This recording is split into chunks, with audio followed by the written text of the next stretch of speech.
Sure. I have to do a little introduction. I want to thank everyone for coming, and I want to thank our sponsors, which is Photo Shelter, Epson, Pro Photo Daily, Archive Magazine, and American Photography. I am absolutely thrilled to have a Pulitzer Prize winning photographer, Marcus Yam, to speak with us tonight. And I cannot thank you enough, Marcus. I know how busy you are and how crazy your schedule is. So I really appreciate you coming in and doing this with us. So the stage is yours, Marcus. Okay. Hi, everybody. How are you? Thanks for having me on. Um, I work for the Los Angeles Times. I'm a foreign correspondent and photojournalist. And I've obviously just in a roaming position where I'm the luckiest person on alive because I get to roam the globe basically and do my job.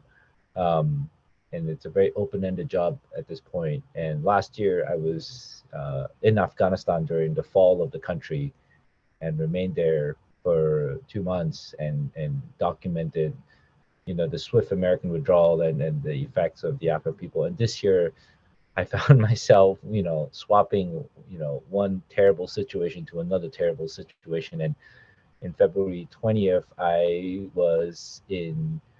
I flew into Ukraine like 4 days before the war kicked off, with the hunch that the war was about to start, and positioned myself in the eastern part of Ukraine, thinking the tanks might roll in there, but was quickly corrected when I saw footages of helicopters, swarming into the airport near Kiev, basically, and immediately had to backtrack and hustle to Kiev. So I'll start sharing my screen here. And I don't know if you can you see it? Yes. O- Okay. And now maybe I guess you go to presentation view, or Yeah, I go to okay, presentation view. So, okay. there you go. So, I mean, you guys are all seen at this point as part of this series a lot of images out of Ukraine. And I'm going to show you stuff that you might have already seen, because this is from the early days of the war. This is literally the first week of war, the first couple of days of war almost.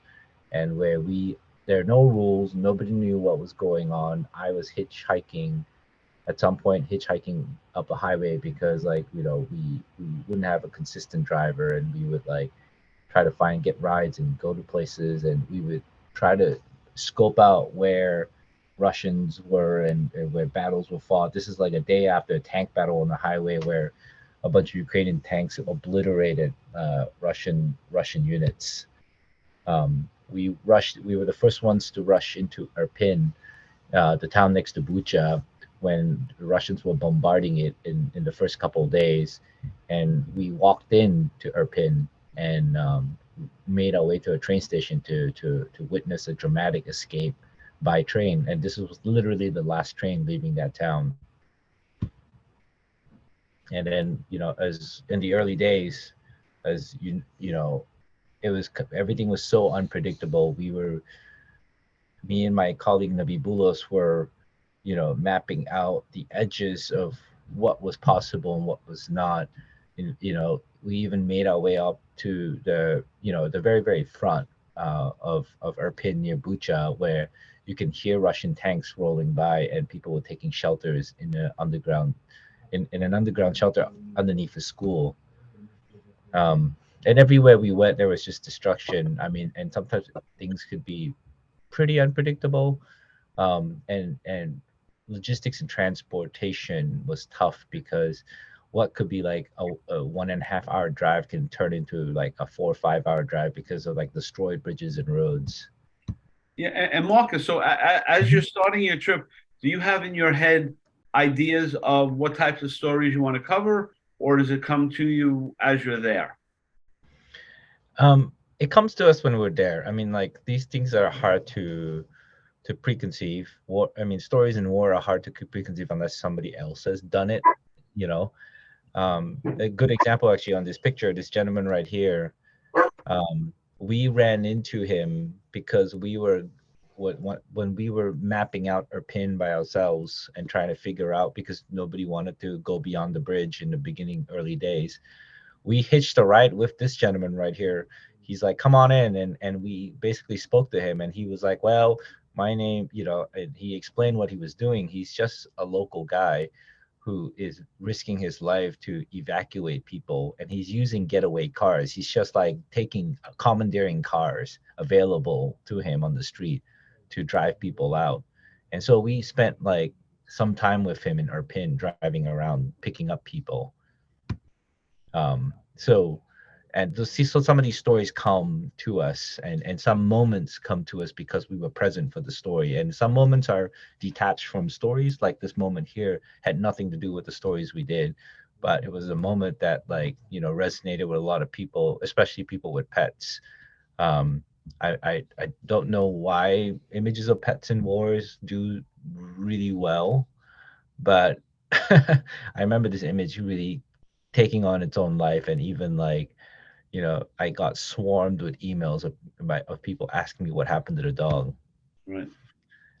And following some of those stories, you get to see things that you usually don't. Like, this is one of those getaway cars. Volunteers were driving these vans, transporting people, and we would ride with them in the darkness. It's gonna going in and out, and you get to be there. And kind of like, in everybody's senses are heightened. Everybody is at their worst, and you're there, and your job really at the end of the day is to make yourself small, and try to find these very poignant human moments that capture the true cost of being there, not just the true cost of war.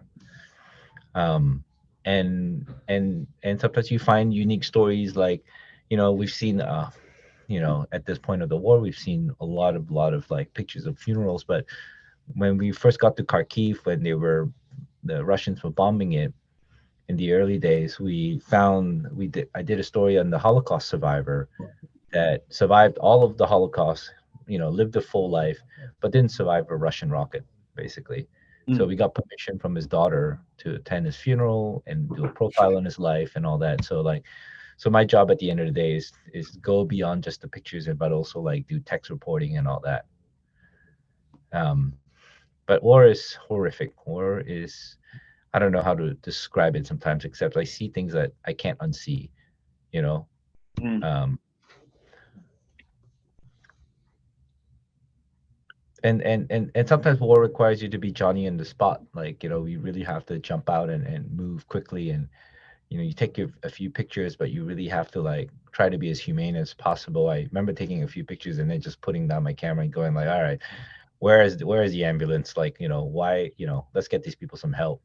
Let's not Right. like stand around and take their picture and then get gawk at them while they sit in pain. And um how do you deal with it mentally yourself, as you're seeing these images, and that night, and as you reflect, what do you do to keep your own sanity? that is a good question. Um I reflect by, I mean, I mean, you're a young guy, Marcus. I compartmentalize decently, but I have a weekly therapy session that I maintained during the war, and I think that was vital to my mental health. And I Is that basically, over the phone, or is that a Zoom meeting, or is that just something you do it's over it's over sporadically? it's over a FaceTime on the iPhone, and it's amazing Really? what technology can do today. I've never met my therapist in person, but like, she's been a lifeline to me everywhere I've gone, and it's like, I've never done therapy like growing up, but like a year ago I signed up for it, and I've never looked back. It was the best thing I ever did for myself. And is that pertaining directly to the job?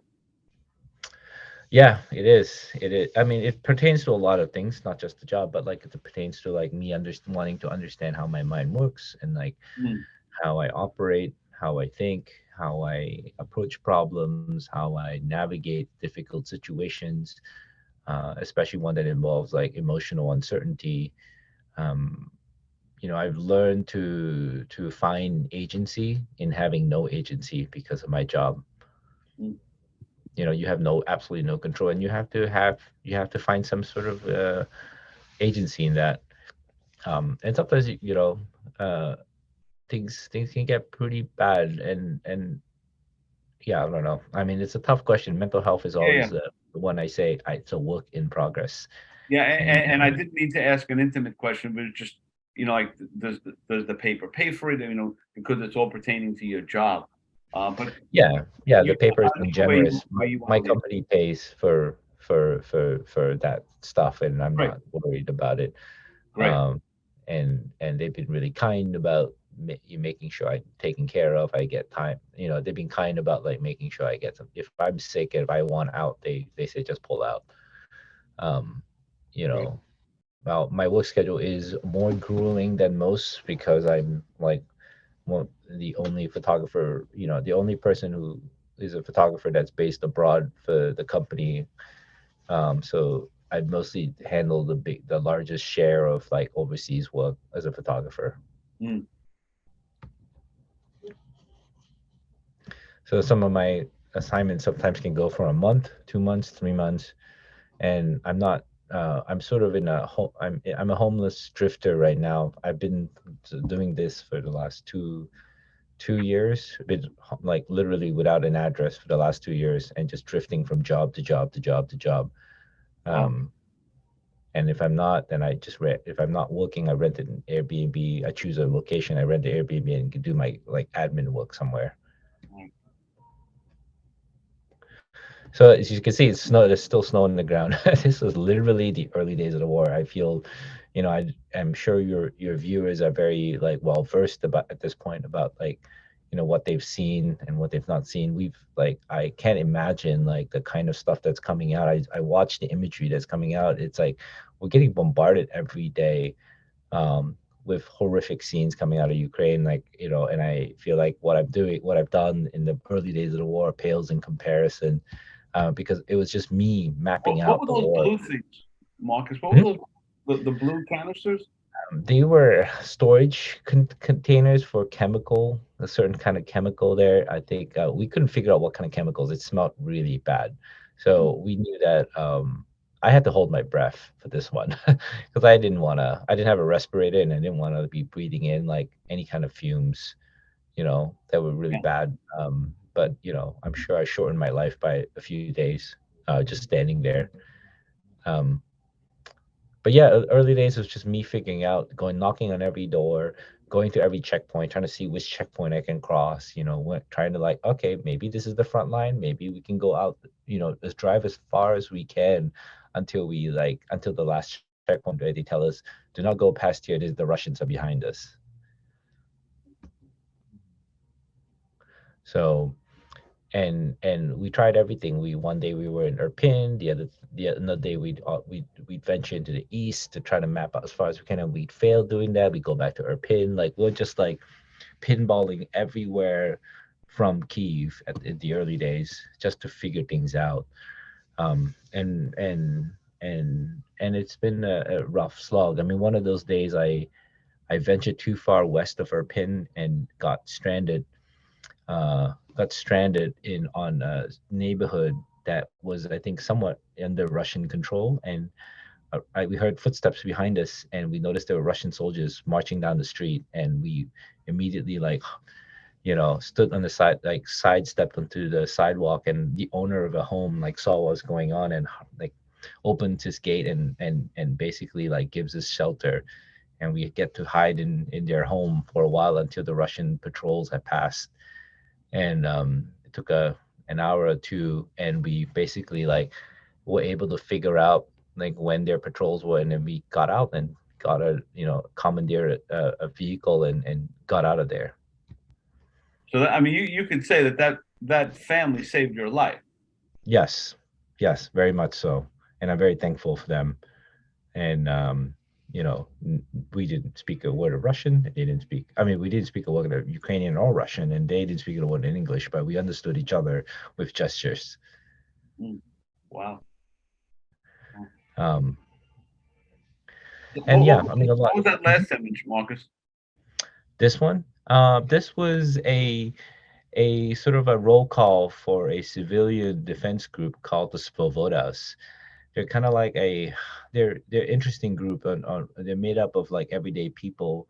I mean, we'd call them, they're part of the territorial defense unit, I guess, at this point, but they eventually enlisted into the National Guard. But the Svobodas are interesting because they were are part of, they have very like conservative views of politics and all that stuff, and some call them right, far right wing, and we just wanted, they were the ones that opened up to us, and we hung out with them, and we got to see, them mobilizing for war. And I felt, I like this scene right here, this circumstance, because it felt very much felt like a one of those old Star Wars movies I watched as a kid, when the rebellion was taking place and people were marching up and getting ready for war. As I told you, like a lot of the stories come to us on the ground. I have no idea. Sometimes I pass a place and I like see people going in, and one time I passed this thing. I noticed people going in and out of this building. I was like, what is this? And it turned out it was like shelter for all these infants, basically, from the surrogate program. And we asked for permission, and we get to go in, and like, we basically got to do a story about this. And and in some places we slum it. We basically have no choice. Like, logistics is the toughest part of this war, and sometimes, in one situation we literally had to sleep with everybody else, in the train station, because there's nowhere else to live as we were arriving in some of the towns. And I got really sick from this trip because I wasn't really prepared to sleep on like the cold freezing ground. um and as you can see, it's like it was so cold. Like I woke up and I think I caught a mild pneumonia from this trip.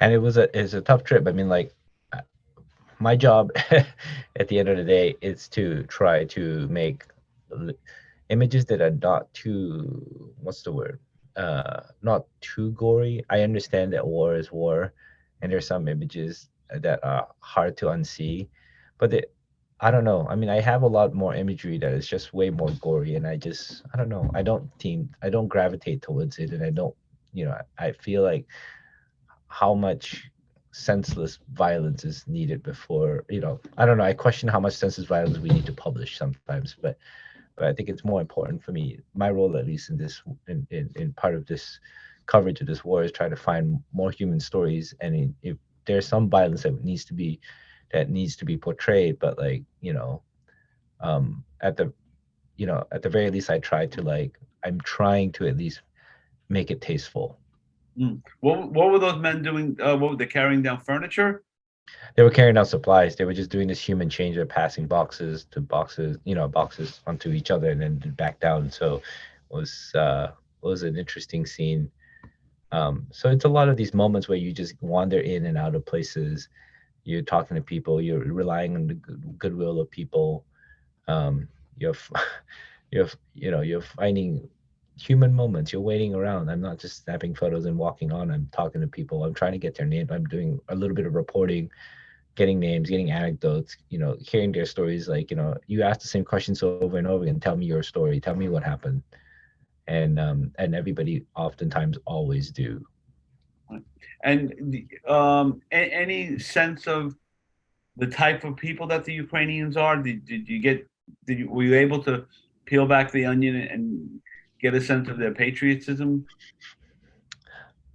I mean, it's a complicated one. I'm not gonna say like there's a blanket, like everybody's, uh, you know, rah rah patriot. I mean, I met some people who didn't really care which side won. I met some people Yeah. who obviously were diehard fanatics about, Ukraine winning, and and it's hard. I mean, like, and there are a lot of just people who just don't care, just want this war to be over, flat out. Um, so it's hard to just generalize Ukrainians into like one idea, basically. Yeah. Um, so it's more complex than that, I would say. And that's why it's better for us to do these vignettes, these stories, to go out in places where, like, towns where they speak Russian and have, neighbor and have family on the other side of the border, and could not care less, um, and because it paints a better picture of understanding, how how difficult this war is, even for the patriotic Ukrainians, because it's, nobody, let's face the facts, nobody wants war, nobody likes it, and but at the same time, it's like they want their freedom, they want, their independence from Russia, but at the same, they do understand that there's like so much of their, some parts of their culture and especially religion is tied, to Russia. I mean, Russia has soft power in that sense. And somewhat, I don't want to generalize, but some parts of their culture converge, I would say.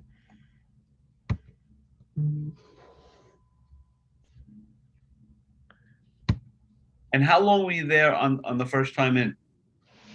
I think on the first time in, I was there for like 2 months, I think. 2 months or so, and then the second time in, I was there maybe for another month and a half, I think. And I'm, looking to go back for the third time this year. I just, at this point, I, I don't want to be there all the time because it's exhausting to constantly be there, and it's hard to rotate out. And we have correspondence there, mostly text correspondence, and I've told you before, before we started the presentation, I'm waiting for the right moment to go in. Um, you know, I've felt in the last couple, since the last surge, we've seen a lot of journalists go into Ukraine, a lot of people rushing in and trying to do stories, and that's usually when I step back and say, I'm not going to go in. I'll go in when everybody leaves or people start to leave. I usually like rushing into things when the tide is ebbing and pulling back, and I find that that's when I do my best work, is when there are least amount of journalists running around, when I can operate as freely as possible. And you're traveling just with a writer? Mostly, yeah, mostly me and a writer. Sometimes me alone, or sometimes we have different schedules. So I'd go in, but I go in. I usually pair up with somebody else. Try to. And when I don't have a writer to pair up with, I'll try to pair up with a fellow photographer I trust. And I don't know many people in this business, so I can only, my options for a safety buddy is, very few at this point. And where are we now, Marcus? And this is in the city of Lysychansk, in before the Russians took over. And this is the fight at that point in June, July for Severodonetsk and Lysychansk. And here we can see, like, this both towns. We were, as I always do when I get to a place, I say we lock down. What I do is I double down on coverage. It's like, all right, we'll figure out and find stories within this city. So like for a couple of weeks, we kept going back to Lysychansk. We knew the secret, the back roads in. We knew how to get in. And we would go in every day, even as the city was bombarded, and we would try to find stories there, and we would try to find angles. We try to, like, do as many things as possible. And this is above the city, a very defunct artillery unit. And by going up here, we discovered a story. We found a story, access to a story that that we haven't done yet. And because we ran into guys who were part of a drone unit hiding out somewhere nearby, and we were like, oh, hello. So we talked to them and we like, oh, we should do a story on you guys. Let's keep in touch. Yeah. And then I ended that trip really at the end. And this is probably the last photo from the series. And I'm open to Q&A, but I ended that trip. And the reason why I'm more cautious now is because I stepped on a tripwire in Ukraine on my second trip around, and that triggered a booby trap. And this is the tripwire. I didn't step on it. I actually like leaned into a very dark room in a warehouse, and my knee pads had triggered the tripwire. And like for a second, I heard the fuse go off, and I can hear the fuse light and ignite. And that second felt like 5 minutes, and and 5 minutes eventually felt like 10 minutes, and like and I just heard this loud bang, and luckily for me, it was a flashbang and not like a claymore or anything, or an IED. And it had just gone off right next to my face. So at the very least, I was very concussed, and very fortunate to have, I mean, survived. And it was a tripwire, a booby trap set up by the Ukrainian soldiers, um, because this was near the river to Severodonetsk, and they were afraid the Russians would swim across the river and come and ambush them from behind. So there was a back of this warehouse was the river, and they were afraid the Russians would come. And so they were setting up an early warning detection system for the Russians. Okay. So, You're dodging anyways, bullets every which way you go, Marcus. pardon? You're dodging bullets every which way you go. Yeah, I mean, I've been very fortunate thus far, and I'm very, very lucky, uh, in my job, in my life, and I'm blessed, and it's made. I mean, it was I mean, this is part of the job. I've accepted it, and like, it doesn't stop me, or doesn't make me not want to go back. If anything, like, it just makes me more aware of how lucky I am, and I will continue to do my job no matter what. Yeah. So, Jay, why don't you open it up, Jay? Yeah, why don't you open up and if people have questions, you can jump in for Marcus. So when you go with the writer, do you guys have to be in sync about what you want to find, or like if I say it's an interesting story, you buy into that? I mean, and vice versa as far as the team goes.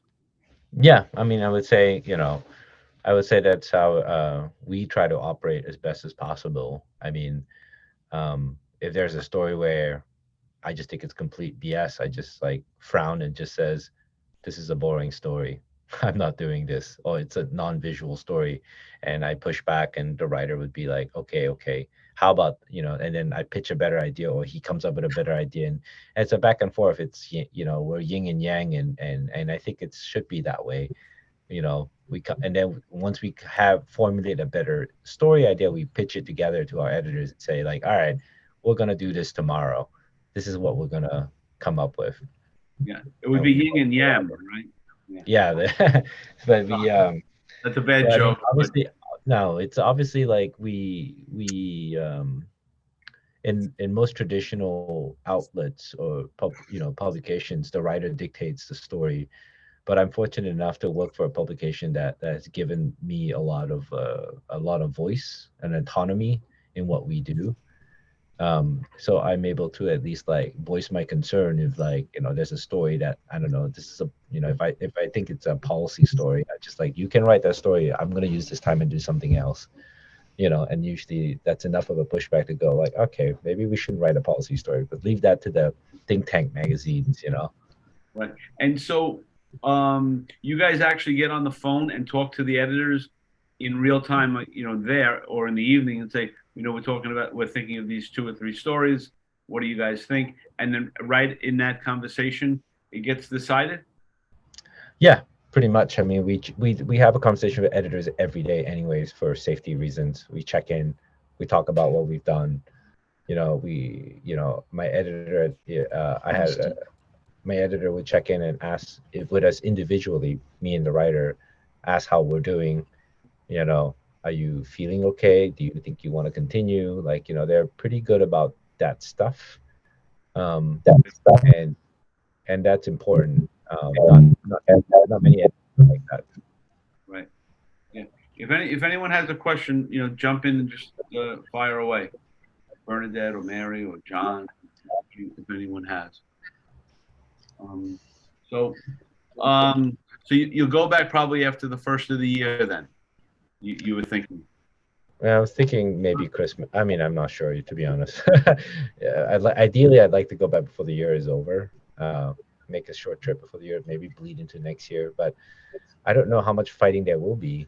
I mean, as the winter sets in, because historically in most conflicts, like when the weather is at its worst, it fighting decreases. But who knows? This war has been the most unpredictable war in the world. I mean, I can never understand like how and why, the man in Russia decides, what to do. He seems to defy all logic, you know, all strategy in a sense. I mean, he sent in his I would say, most have called his B squad for the initial invasion, and everybody, a lot of like military strategies are talking about, all the weapons that Russia still possess and all the trained fighters that Russia still has, and they're asking themselves like, why hasn't Russia utilized their A squadrons? You know? Right. I guess that's all goes to the miscalculation on Putin on the resistance he was going to get from these people, from the Ukrainian people. Yeah. That feels like. Yeah, I'm a little bit of a nerd when it comes to like tech, and I have a degree in engineering, Mm. so I do watch a lot of like aerospace news, weapons industry news, and all that stuff. And one of the big talks is like Russia possesses one of the most advanced tanks in the world, and we never saw any of those tanks in the battlefield in Ukraine. Right. Yeah, You know, you have to wonder why, right? yeah, you have to wonder why. What is the logic? Is he waiting for the next invasion? 1 year later, haha, reprise, gotcha. I don't know. Yeah, yeah. Yeah. Anybody has questions? I had a question, Marcus. Oh, hi, Elizabeth. Hi. I was just wondering, are there any of the pictures that you showed that the paper would feel they couldn't publish, either because they were just too sensitive or too gory, or, I was just wondering. Yeah, I mean, I feel like everything I've shown the paper has published. There are definitely a lot more imagery that the paper wouldn't publish, and we would have a discussion about it before we even let it sit in our system. Because anything that sits in our system eventually gets syndicated out through Getty and all that. So we would have a long discussion about it. And I think in the initial days, I had a lot of this stuff, and not so much like dead bodies that are intact, but more so like mangled parts. Like I literally have a picture of a heart, like a heart that's completely intact, sitting in the middle of the road, and that heart was like it was from a blown up like vehicle that sent body parts everywhere. And I just wondered to myself, well, it's arty, but it doesn't make any sense to show this. Like it doesn't. Yeah. So we killed that picture, and I will probably that picture will forever sit on a hard drive forever. Because it doesn't advance the journalism. Sure. Yeah. No, it makes sense. I was just curious. Thanks. Yeah, but no, everything I've shown here has published and has lived somewhere. But there are a lot of imagery that before I even send it in, we talk about it first. I Slack it to my editor just privately, like, hey, I have these coming in. What do you think? Do you want this in your system? And we have a discussion. Right. It's great to see the work because, I almost never see the LA Times. And so if I don't see it on social or see it on one of your accounts, then I won't see it. So it's great to see it here. All this one body work too is really great. So. Oh, thank you. I mean, we try to do our best. We're a small operation, so we can't cover this full time, and we go in and out when we can and try to be poignant, basically. Right. I was sitting next to Marianne Golan when Lindsay Addario was talking to Kathy Ryan on stage, and they were talking about how they have 4 different teams in Ukraine, writer, photographer teams. And Marianne was just like, I know. And I was sitting in a hotel, not a hotel, a restaurant in Eastern Ukraine, trying to get food. It was me and the translator and a safety buddy and nobody else. And then comes like a dozen people for the New York Times sitting right next to us. And I go like, oh man. I will tell you, when you talk to somebody from the Times, they lament that they still don't have enough money and they're rotating people out. And, they're bitching that, there's not enough resources there as well. So, depending upon where you're sitting, it's pretty intriguing. But Mary, you had a question? I do, Frank. Am I unmuted? I can't tell. No, you're good. We can hear you. Okay. You mentioned, Marcus, that you like to go in after I don't want to say it's quieted down, but after the initial onslaught of all the photojournalists being there, you like to go after that first wave. I would think that every photojournalist in a given assignment has a specific perspective anyway when they go there. What makes it different for you to go following the first wave? What do you Yeah. look for? Well, to be clear, I like to go before the first wave, Okay. before them. Hence why I flew into Ukraine like February 20th before the war, because I had a hunch and we had a tip that the war would start, a certain time and date, and we were like, okay, we got to be there before them. And at that point, people were pulling out of the war. People were pulling out before the war started because they'd been there for a month trying to get the prep stories and all that stuff, and it seemed like there was not coming, and it was no end in sight. And I remember thinking to myself, it's a good time to go in, so I go in before. And obviously, like, the wave happened while I was around, and people obviously were trying to clamor and try to rush into Ukraine via land from Poland. And I was in Kyiv, and we pretty much had that place to ourselves for like a week or two before all the army of journalists started showing up. And after in the second wave, I waited for the community of journalists to start to peel away before I went back in. So that's always been my strategy, like, try to staccato in and out in between the waves, basically, before and after, I would say, not just after. Before and after, I would say, not just after. Marcus, have you ever been confronted with something that you just couldn't photograph? I'm sure. Yeah, I mean, when it comes to like somebody suffering in front of me, and I'm the only person there to do something. I've put down my cameras for situations like that before, where I'd never made a picture, and I was the only person around to do something. I would do something first. I mean, those are the moments where I can't even show you the photograph because I never took a photo. It'd be like, and those are the only moments. I mean, like, my rule is you're human first. If you're the only person that makes a difference between life and death, you default to being human.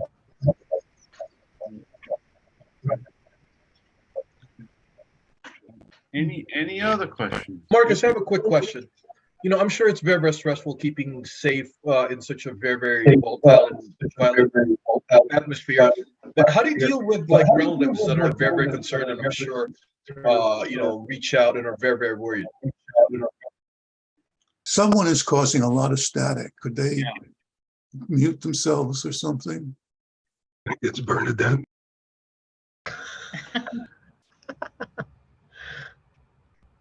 Okay, sorry. Can you repeat that question again? So, So while you're in assignment, right? I'm sure it's obviously stressful enough with a very volatile and violent atmosphere. How do you deal with, like, let's say, I'm sure you have relatives and loved ones that are very, very worried, about your safety, to make sure that it doesn't keep you in danger. I just generally give them an idea of what to expect. I tell, like, my loved ones, like, my sister, like, hey, I'm gonna be incommunicado for 36 hours, and I'll give her like a time limit, like, I'll check back in 36 to 48 hours or something. But if you don't hear from me, it's fine. Like, just so that I'll be out of touch. Like, so you're clear. And I usually just send a note saying, like, hey, I try to realize this about our loved ones. For us doing these jobs, our loved ones are the ones supporting us. So I try to be mindful and try to give back by replying with not just like, I'm safe, I'm okay, thank you very much, but more like, hey, today, just detail what happened and how you felt, and like give them a little piece of your life out there. Yep. So they feel like they're involved and all that, and it's helped, keeping us closer and feeling that they understand what's going on, instead of just saying, okay, bye, Right. Yeah, that's being sensitive to the anguish that your loved ones are going through every day, right? Worried about you. Yeah, I mean, they also are sacrificing. You're not the only one sacrificing for this job, and you also, they too are sacrificing a bit of themselves watching you do this job and watching you like sacrifice. So you have to be mindful, and you've got to, in a sense, like, give, not just take. That seems like a perfect place to call it an evening, and that really is great. But what I always like to do is first of all, to thank you so much, Marcus, for doing this. But if you could leave us with a comment or two on everything you've seen, everything you're doing, just so we, as we keep you in our prayers for for your safety. Oh, sure. First of all, thank you for listening and going through these images. I hope I'm of all people only just hope that the war comes to an end, and then not many people get hurt. But Ukraine is my 5th conflict in 5 years, and it's not like something I look forward to. In fact, I don't look forward to going back to Ukraine. It's just partly because it's like the work. It's a shitty situation all around, not just the work, but for the people. And I hope, that, I hope things figures itself out one way or another, through diplomacy, through peace. I don't know. I have no idea. It's about, all this is above my pay grade, but I'm glad people are concerned. I'm glad people are reading the news, and I hope, sharing this work and engaging on topics like this means that more people will be inspired by paying attention to the news and subscribing to their, and just, supporting their news organizations that they support. Well, there you have it, folks.